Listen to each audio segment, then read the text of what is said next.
Bihar top में हूँ Adeshpuri. 70वीं civil सेवा मेंस एग्जामिनेशन 25 अप्रैल से होने वाला है और इसी हफ्ते एडमिट कार्ड भी जारी होने की पूरी संभावना है। देखा जाए तो 16-17 दिन बचे हुए हैं मेंस एग्ज़ाम को लेकर। काफ़ी उथल पुथल वाला समय रहा, सिचुएशन रहा, लेकिन आपको बता दें कि आयोग के द्वारा 25 अप्रैल मेंस का डेट अटल बना दिया गया।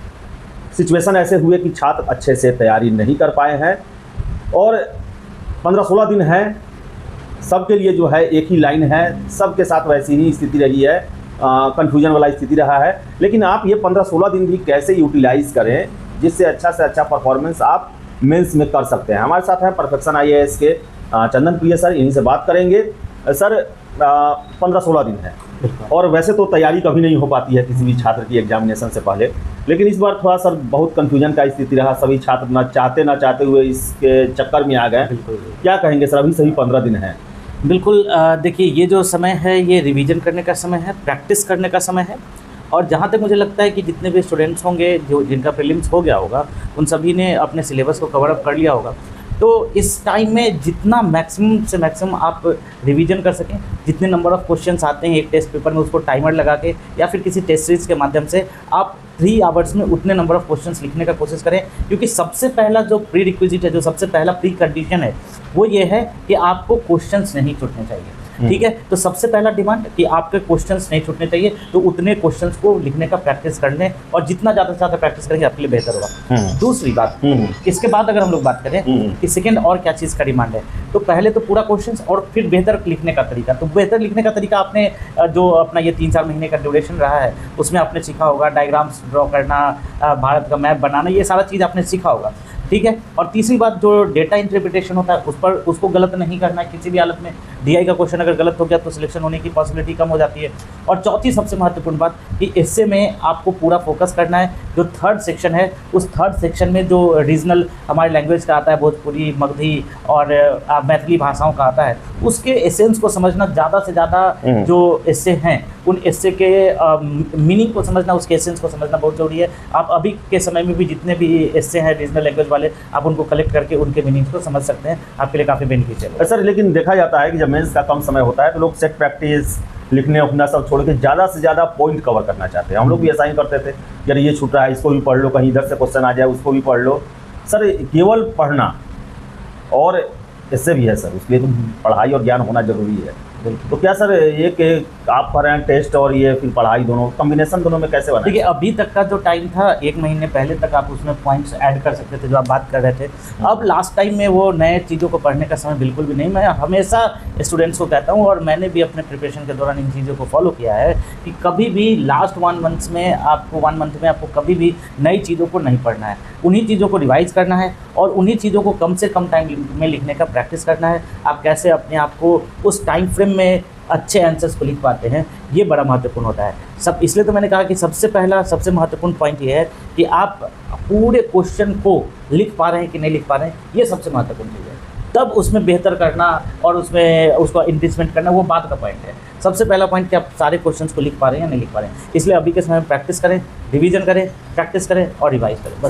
सर DI कितना इंपॉर्टेंट है? क्योंकि DI के बारे में यही कहा जाता है, नहीं बना तो पूरा नंबर साफ, मेंस होगा नहीं होगा। अगर बाकी में आपको सही से नहीं पता है तो कुछ भी लिख सकते हैं, DI में आप कुछ नहीं कर सकते। क्या कहेंगे DI को लेकर? सर DI में देखिए दोनों ही चीज़ें हैं। अगर नहीं बना तो बिल्कुल मार्क्स नहीं आएगा और बन गया, सही तरीके से आपने पूरा प्रोसेस को फॉलो किया है तो पूरा मार्क्स भी आएगा। तो ये आप प्रैक्टिस कर लें इसको। DI का लास्ट टाइम में भी प्रैक्टिस आप कर सकते हैं। DI को प्रैक्टिस कर लें और बहुत आसानी से स्टूडेंट्स इसको सॉल्व भी कर पाते हैं। तो DI में आप जितने ज़्यादा से ज़्यादा क्वेश्चन को प्रैक्टिस करेंगे लास्ट टाइम में, पहले भी आपने प्रैक्टिस किया है, आपका बन जाएगा और उसमें बन जाएगा तो पूरे के पूरे मार्क्स आएंगे। टाइम फ्रेम भी रखना पड़ेगा, टाइम फ्रेम पर रखना पड़ेगा। और मैं स्टूडेंट को सजेस्ट करूंगा कि फर्स्ट ऑफ ऑल जब GS पेपर 1 को करें तो उसमें DI को पहले बनाने का कोशिश करें। विदिन 45 मिनट्स आप दोनों DI को बना लेने का कोशिश करें।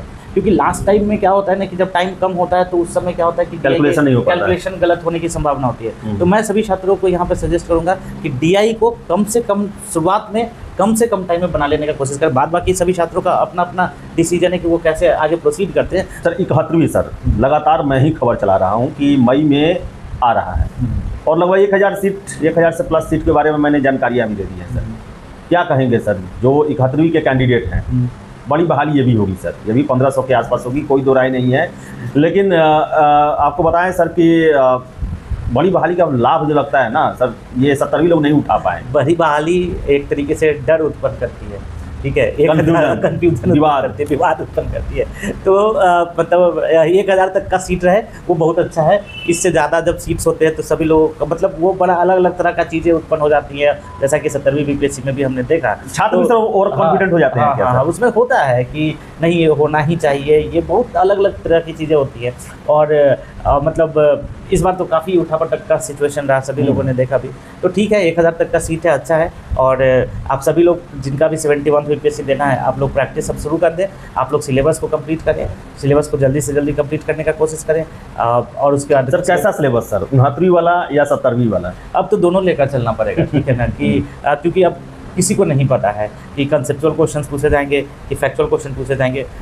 ये आपके लिए बड़ा एक चैलेंजिंग टाइम है, आपको दोनों ही चीज़ों को करके चलना पड़ेगा, फैक्ट बेस्ड भी करके चलना पड़ेगा। आप तो छात्रों को यही कह रहे हैं कि दोनों आप में हाँ, बिल्कुल बिल्कुल बिल्कुल दोनों ही चीज़ें हम लोग पूरा कॉन्सेप्ट भी बता रहे हैं और फैक्ट्स भी हम लोगों को बोल रहे हैं कि आप उसको याद करें। वन लाइनर्स भी क्वेश्चन पूछे जा रहे हैं और कंसेप्चुअल बेस्ड क्वेश्चन भी पूछे जा सकते हैं। तो आपको तो दोनों ही चीज़ों को लेकर चलना है। आप एग्जामिनेशन के ऊपर इस तरीके से ब्लेम नहीं कर सकते हैं सिर्फ कि मुझे सिर्फ और सिर्फ कंसेप्चुअल आना चाहिए। हाँ, लास्ट 70 गलत क्वेश्चन सर नहीं होना चाहिए। और 70 बीपीएससी में ये तो जरूर गलत हुआ कि आयोग ने पहले कहा कि हम पूरे तरीके से कंसेप्चुअल क्वेश्चन पूछेंगे और तब जाकर वन लाइनर क्वेश्चन पूछा, तो ये छात्रों के साथ एक तरीके से गलत कहा जा सकता है। लेकिन अब जब आप जान चुके हैं कि वो किसी भी तरीके का क्वेश्चन पूछ सकते हैं, तो आपको दोनों तरीके के चीज़ों को प्रिपेयर करके रखना चाहिए, कंसेप्चुअल भी और फैक्चुअल भी। जैसा भी थे आप उसके लिए प्रिपेयर रहें। किसी भी, अब जैसे क्रिकेट चल रहा है तो उसमें थोड़ी ना पता होता है कि कैसा बॉल आएगा, वो फुल टॉस भी आ सकता है, बाउंसर भी आ सकता है, इन स्विंगर भी आ सकता है, आउट स्विंगर भी आ सकता है। तो आपको सभी तरीके के सिचुएशंस के लिए आपको रेडी रहना है। सर मेंस वाले कैसे क्वेश्चन के लिए रेडी रहेंगे सर?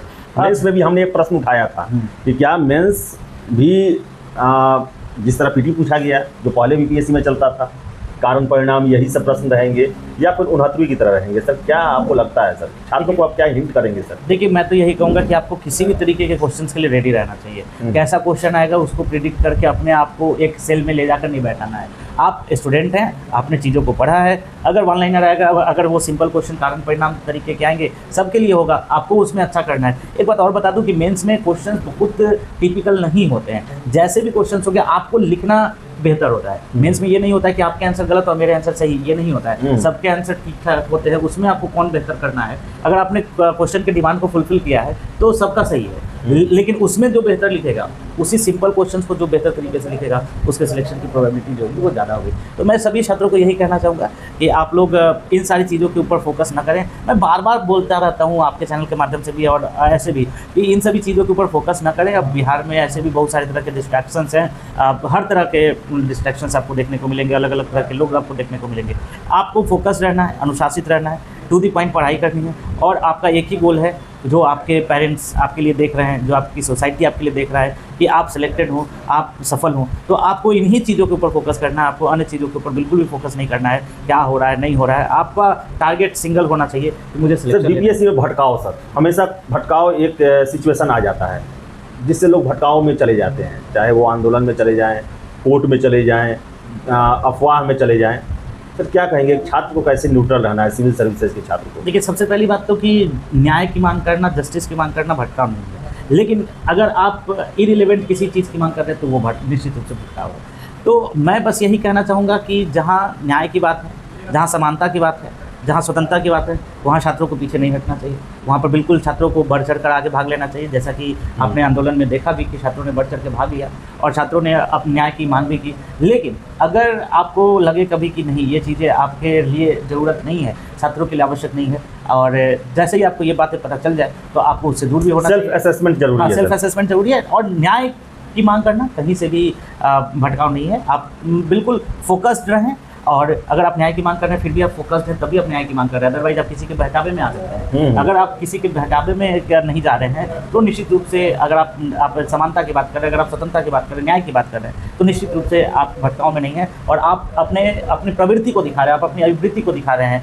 आप अपने एटीट्यूड को दिखा रहे हैं कि मेरे पास किसी भी तरीके का प्रॉब्लम आएगा किसी भी सिचुएशंस आएंगे उन सिचुएशंस को मैं हैंडल करूंगा। और सिविल सर्विसेज के स्टूडेंट्स के लिए ये बहुत ज़्यादा रिक्वायर्ड है कि आपको परिस्थितियों का सामना कैसे करना है। बहुत तरह की सर्कमस्टांसेज आएंगे, जब आप जॉब में जाएंगे तब भी आपको विभिन्न तरह के सर्कमस्टांसेज आएंगे, उन सर्कमस्टांसेज में आपको कैसे हैंडल करना है। कई बार ऐसे सिचुएशंस आएंगे जब आपके लिए परिस्थितियाँ बिल्कुल विपरीत होंगी, बिल्कुल प्रतिकूल होंगी। उन प्रतिकूल परिस्थितियों में कैसे खुद को सुदृढ़ रखना है, कैसे आत्मविश्वास बनाए रखना है, कैसे संयम बनाए रखना है, यही आपकी प्रकृति को उजागर करती है। तो निश्चित रूप से ये छात्रों का संघर्ष से पीछे नहीं हटना है। बिल्कुल, और दृढ़ निश्चय बोला जाता है, परसिवरेंस, ठीक है, अनुशासन। डिसिप्लिन।